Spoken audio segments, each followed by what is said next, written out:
Fala juventude, tudo bem aí contigo? Guilherme Matar na área, conteúdo novo do nosso esquenta da Copa do Mundo de 2026 chegando, e o assunto da vez é a Noruega. Vou falar agora sobre a campanha do time norueguês do Mundial de 1994 disputado nos Estados Unidos, que teve um dos grupos mais interessantes das Copas do Mundo, justamente o grupo que a Noruega integrou na primeira fase. Noruega, que vale apontar, voltava às Copas depois de 56 anos de ausência. O Mundial de 94 era o segundo que o país disputava depois do debut lá em 1938. E nas eliminatórias, a seleção que se qualificou para o Mundial dos Estados Unidos liderou um grupo que tinha Países Baixos e Inglaterra. Inglaterra que ficaria de fora daquela Copa dos USA.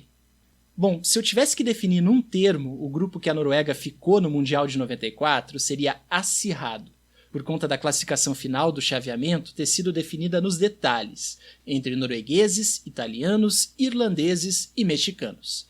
A Noruega estreou batendo o México do Jorge Campos e do Hugo Sanches por 1-0, gol marcado pelo Hekdal, que começou o jogo no banco e marcou esse gol poucos minutos depois de entrar. E depois, na rodada seguinte, a seleção norueguesa foi derrotada pela Itália pelo mesmo placar mínimo. Nessa derrota para a Itália, a Noruega passou boa parte do jogo com um homem a mais, porque o goleiro Pagliuca foi expulso aos 20 do primeiro tempo e o Roberto Baggio acabou escolhido para sair e dar lugar para o goleiro reserva Marchegiani no lar italiano. E ainda assim, a velha bota conseguiu o tento da vitória na segunda etapa. Aí, na última rodada, num duelo em que o brasileiro Paulo Jorge Alves trabalhou como bandeirinha, a Noruega pegou a Irlanda e ficou no 0-0. A Irlanda que tinha Roy Keane e era treinada pelo Jack Charlton, campeão da Copa de 66 como jogador pela Inglaterra. Nesse confronto, no segundo tempo, o time norueguês teve uma bola que pegou bem perto da junção das traves no ângulo superior direito.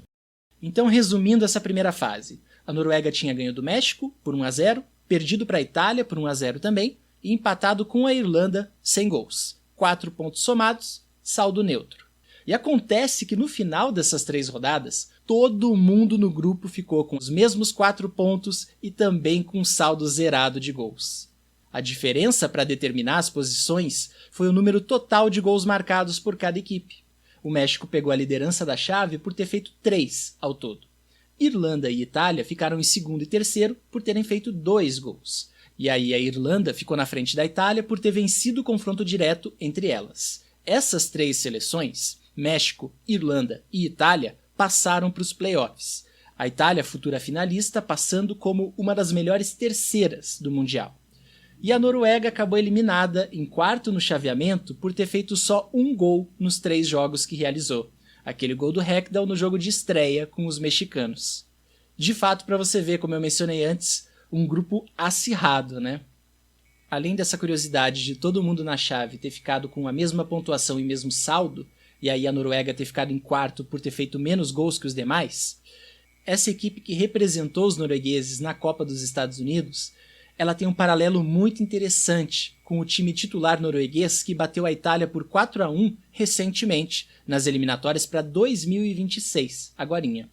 Essa Noruega contemporânea, digamos assim, tinha entre os que começaram jogando e golearam a Itália nas eliminatórias de 26, o meio-campista Christian Thorstvedt e os atacantes Erling Haaland, estrela do Manchester City, e Alexander Sørloth, jogador do Atlético de Madrid.